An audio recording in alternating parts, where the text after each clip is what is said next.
Hello, beautiful people. Hey, look, before I start this session, I have a big announcement to make.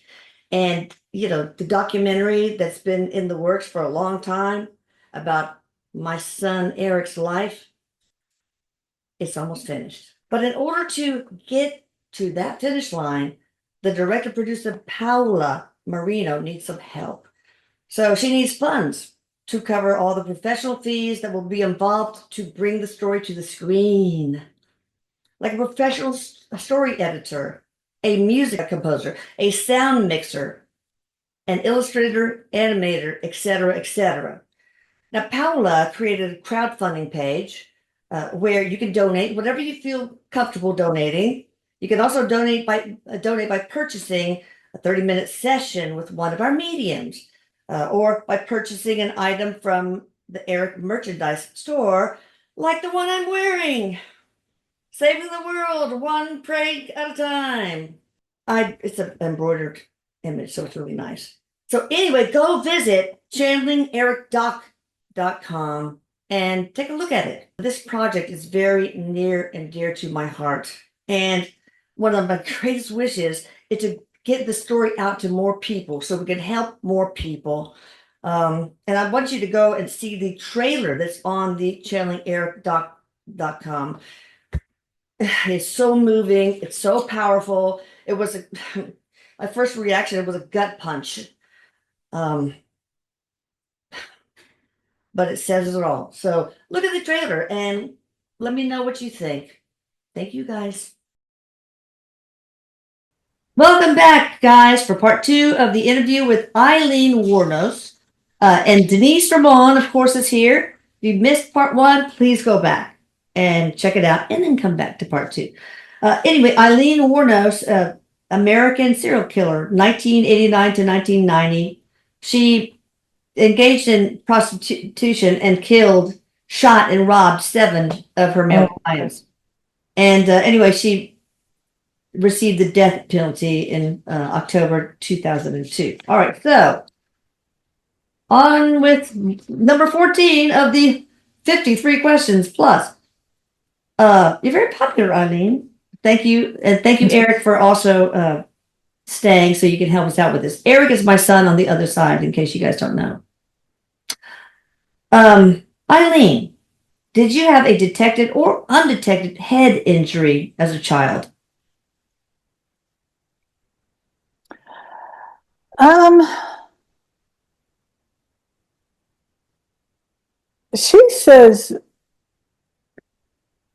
She said, no, she says, that really wasn't my issue. Okay. Yeah. Fine. Enough of that. That's fine. All right. As a young child, before you got into the more abuse, what did you want to be when you grew up? Anything? She's saying that she really, when she was really young, like around 2 or something, 2 or 3, she loved playing with dolls. She just like being your normal little toddler girl. She loved doing that.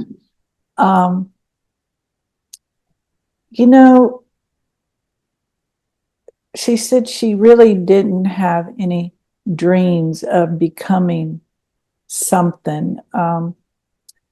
I say that, but I really, what she's showing me when she got older, she was very artistic, very creative. Mm-hmm.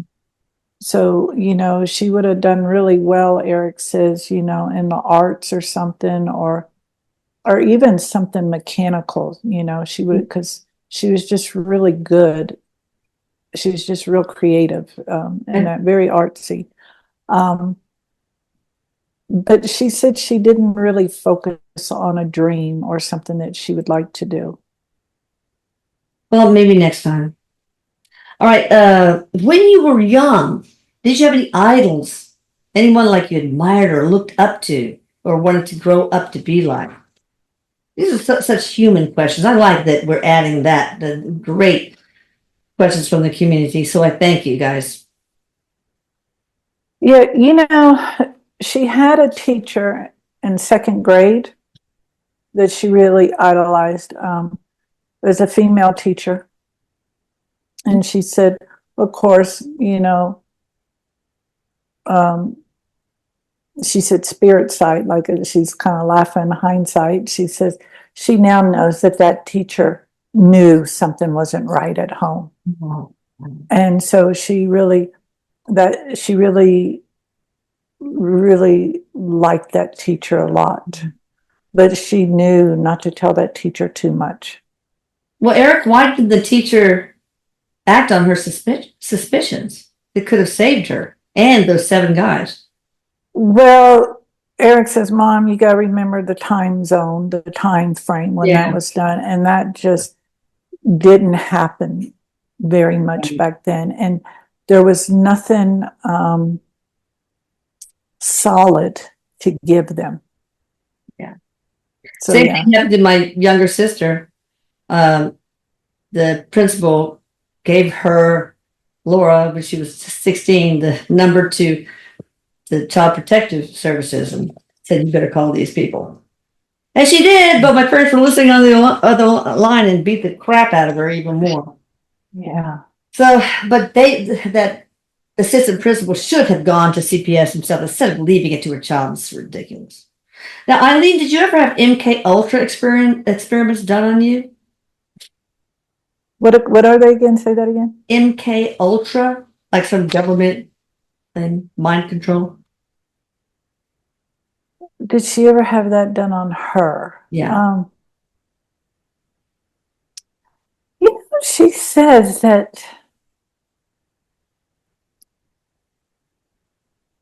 it's not like they did mind control on her, but I feel like they were like doing tests or examining her brain or something to see what was going on with her, because she was so obviously misunderstood. Like, I don't know, I just feel like tests were done on her of some sort.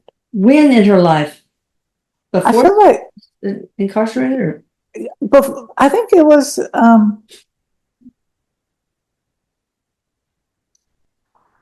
I want to say, I feel like they did some when she was incarcerated, because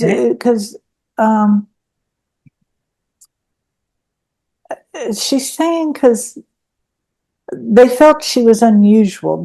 And I mean, not because unusual, and because when she got into prison, I feel like part of her intensity kind of calmed down some. And I'm wondering if that's because that's where she felt her safest, even though it's there. But I also feel like in her 20s, early 20s, there was at one time there was a group or something that was trying to help her to see where, like, mentally or something, evaluate her of some sort, is what was going on. A governmental group, a school, an educational group, or? I feel like it was, she's saying it was like medical. It was, you know, it was, she says it was free. So she goes, but yeah, you know, so I guess it could have been, you know, the government paying Medicaid or something, some sort, that type of free stuff. But I don't, that's not what she's calling it. That's what I'm calling it. But yeah, something to that sort. Yeah. Okay. Did your brother Keith impregnate you ever?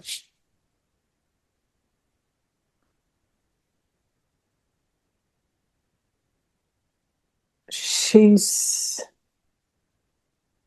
doesn't want to answer that. Okay. Well, according to your biography, AILEEN Wuornos gave birth to a son at age 15, which she gave up for adoption. What became of that son? And does he know who his mother is? She said, of course he does.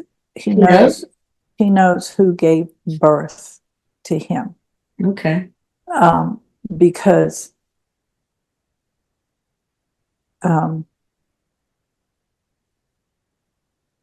it was better to give him that information instead of him getting the information.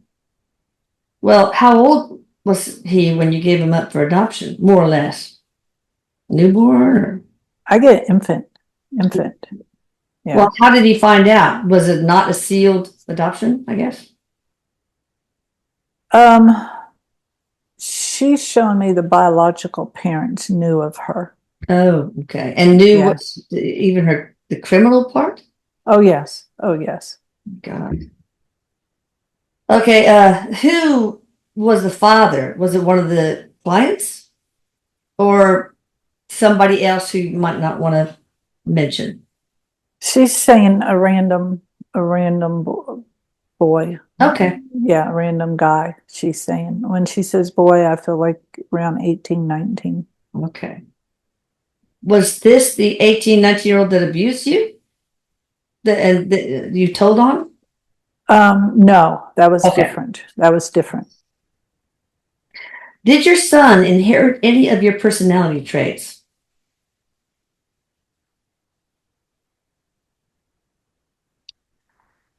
She says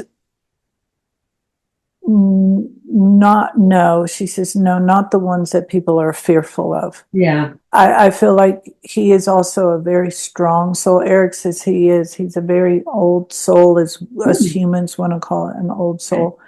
And so he chose to come in to help in this, Oh, to help start cleaning things up, yeah. making a new chapter to this. And Eric is saying, Eileen is definitely helping on the other side, where they are, to help repair, help heal this destruction. Yeah. Well, how does he feel about having an infant's mother? Is he okay with it? Um,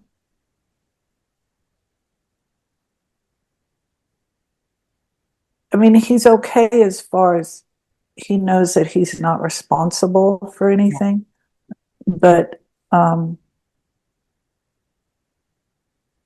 Eric says, Mom, of course, he's like, he doesn't go tell him that my mom was or my mom is, Not something you bring up at a party. but he has a place of,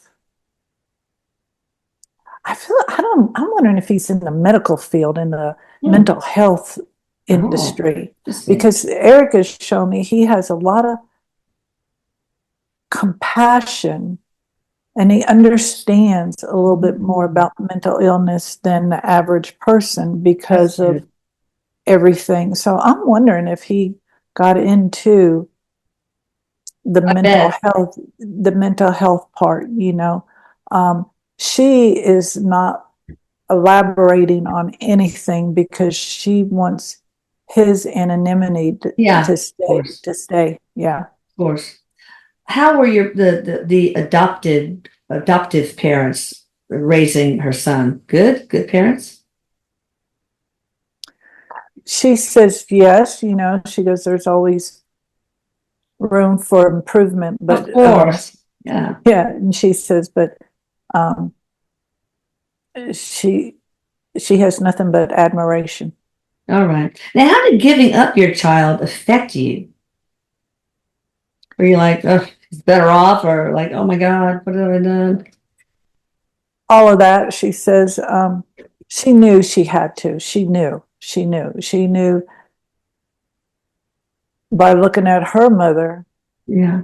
that she was in no better place. She had no support. She said, I had no Yeah. support. Yeah. Okay. Eileen, are you a reptilian star seed, or were there a lot of reptilians maybe around you? She kind of smiles and says, no, I'm not. Okay.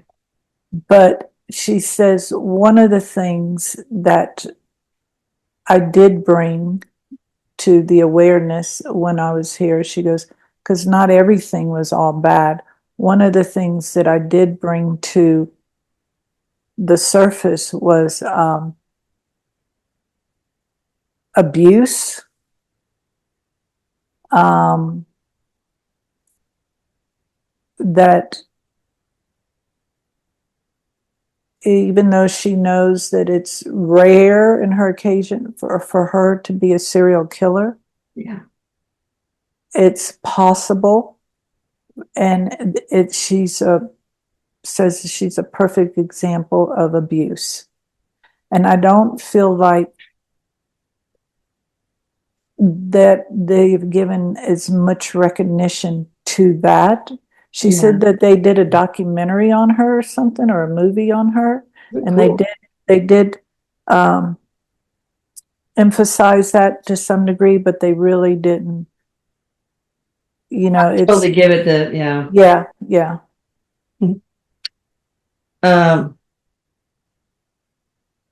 All right, let's see. I was looking up something for another question here. I could see that I don't know anything about. Why did you get off your spiritual path to clean up and set the ancestral lineage of abuse? How did she get off of it? Yeah, you that was your spiritual path, Yeah, but you got sidetracked. because she said there's a humanist part. She had no direction. Like, as crazy as stuff is, I can go to the left or go to the right. She had none of that. She had no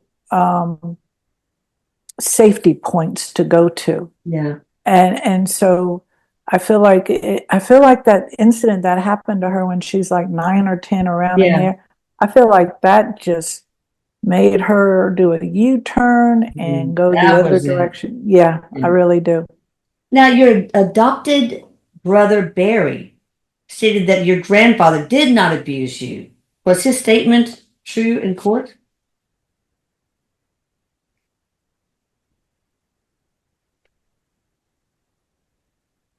How would he know? He didn't. Wow. So that's not true, right? He might have thought it was false. How would he know that he didn't? Yeah. So Barry didn't know. So he assumed that it was a false statement. Is that what you're saying? Yes. But the grandfather did. She is saying, what she's saying is, how would he know that he didn't, because he wasn't with him 24/7? Yeah. Mm. All right. Makes sense. How would he know? And she said, I didn't need to make up stories of abuse. I had enough Oh, yeah, of to course. bring. All right. Now, Don Botkins was your friend from childhood. Did Don's parents ever suspect that you were being abused? And if so, did they ever try to help you? You know, they knew that things weren't okay in the house, Yeah. but she says they just couldn't, it just didn't ever occur to them that it could be like that, because So they it knew was, something was amiss, but they didn't think it was that bad. Is that what you're saying? right, because it's like, in order for you to go there, you've had to have some kind of experience with it, of storytelling, Yeah. experience yourself, or somebody telling you, or something. And if you don't have any of that, your thoughts don't go there Yeah. with that. And again, she says, no one is to blame. She takes full I know. responsibility. You don't have to say that again. We know. We understand. Okay. It's an explanation, not an excuse, in other words. Now, you had many life circumstances that formed a path in your life, right? Like most people. Mhm. Do you think the meeting of Richard Mallory, which I think was the first one you murdered, and the circumstances therein set the path that ended up with multiple deaths? Ooh. In other words, if you had not encountered Richard Mallory, would the deaths not have been inevitable?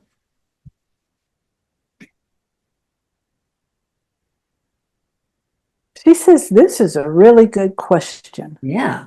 I love my people. She, So smart. she says, whoever asked this question is a very intelligent individual. And they're thinking beyond this little circle, she says. Yeah. She said, had that one not have happened, it probably the others wouldn't have happened.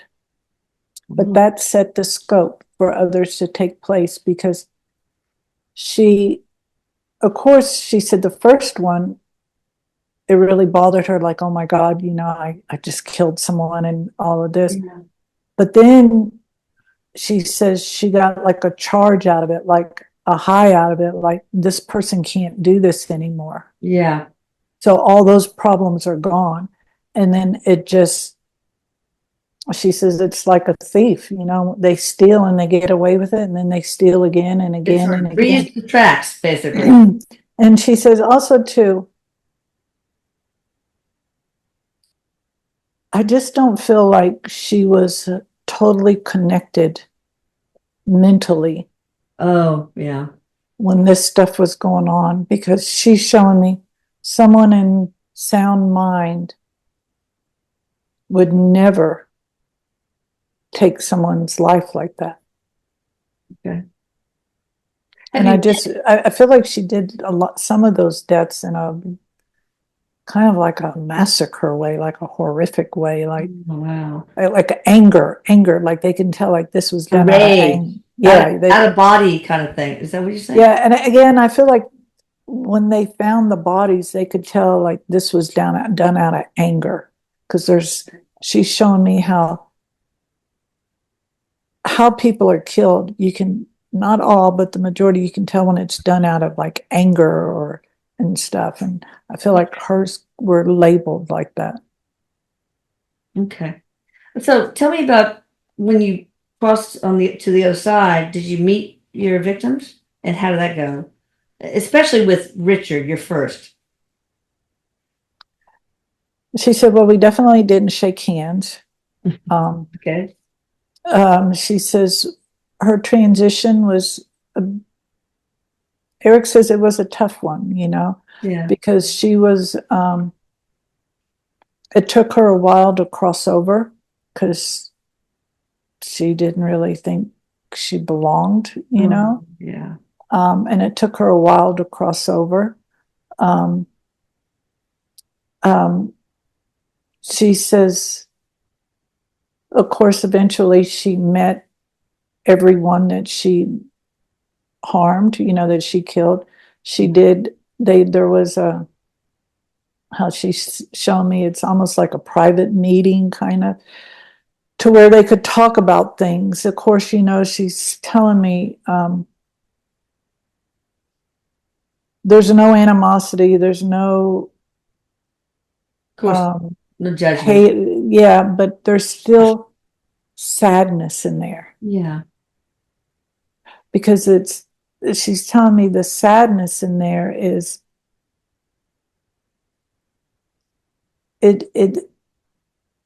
those situations were not predetermined for those individuals coming here. Oh, yeah. And she says, and she's still cleaning up the sadness from that. Yeah. All right. There's someone, Arlene Pralle, Pralle, a born-again Christian who ran a horse breeding and boarding facility in Ocala, Florida. Anyway, she became an advocate for you, Eileen Wuornos. And on November 22nd, 1991, she and her husband legally adopted Wuornos, but you were an adult at that time. Yeah. So how do you feel? In hindsight, would you have allowed the adoption by Arlene? And what was that all about? She says that was more like for protection, to have rights, for me. Yeah. Okay. She said that's what that was about, and they were able to see my soul that no one else could see. Did y'all have another, like a connection in another life that explains some of that? Oh, yes, definitely. There was definitely a connection.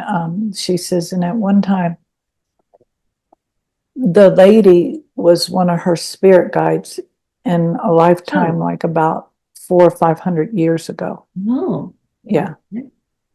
interesting. All right, let's do maybe one more question before we close this part.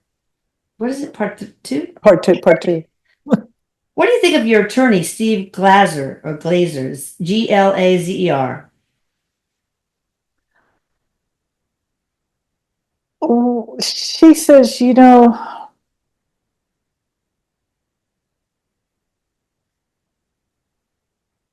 of course, you know, she has empathy for him because who would want to take that case, you know? And this is one where he had to take the case, you know, it's, and that, so, you know, she's telling me he was a young lawyer. So I don't know anything about him, but I don't know if he was young in age, but young in what he was doing. So he was really getting a crash course into a lot of things. Oh, yeah. Wow. And she says that, you know, he did all that he could do, you know, and I feel like she was telling him, don't try to get a lesser sentence, don't try to get me off, I want to seek the death penalty, don't try to, you know, I feel like she was telling him what she wanted. Okay. Last question. This is about your execution. It's multi-part, but it's kind of the same. What was going through your mind at the time of your execution? What did it feel like? Ooh.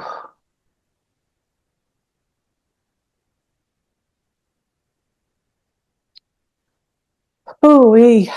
You feeling some sadness, fear? Oh, you okay?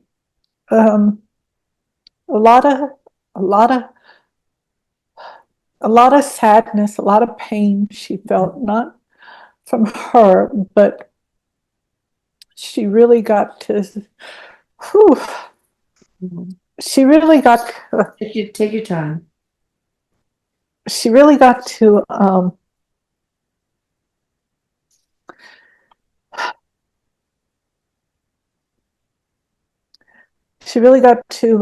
she knew why she was getting the lethal injection.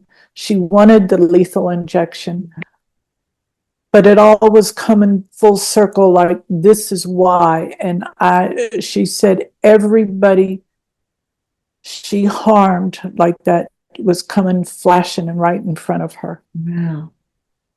And she doesn't and didn't have any regrets about her request for the death penalty.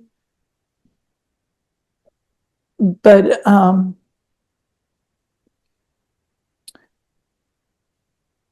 she says when that poison gets into your body, you can feel it. It's like doors slamming shut in your body, the way she says. And it's not a peaceful death as they say. It's like the doors are slamming shut. Wow. And you have no control over the door slamming shut. She does say somebody was saying a prayer for her, and I don't know that it was wanted, but I feel like somebody was saying a prayer for her and she could feel that. And that helped it's almost like that helped to fill her heart to know that it was going to be okay when she transitioned. But as Erik is telling me, she didn't completely cross over right away. Yeah. It took a while for her to do this. And we'll probably talk more in the next part about your transition, but so you felt a lack of control, chaos, panic, list some emotions. It wasn't, it was relief. Okay. It was relief. But not as peaceful, you said, as It really it wasn't. It's like she deserved it. Okay. She knew that she wouldn't be able to harm anybody else or herself. Yeah. Okay. And so it was all of that. She says it was all for the better, she knows, but it just wasn't, it wasn't a high. She just says it No. wasn't a high. Oh, wow. Can imagine. All right. Thank you, Denise. And oh, you have such courage. Erik, can you please take care of her energy? Right. Yes. And Okay. yeah, please. And y'all check out Denise Ramon at deniseramon.com, which is in the description box. Thank you, Eileen. We got one more part to do for you. So Okay. you guys hit the notification bell, the like button, and the subscribe button if you haven't already.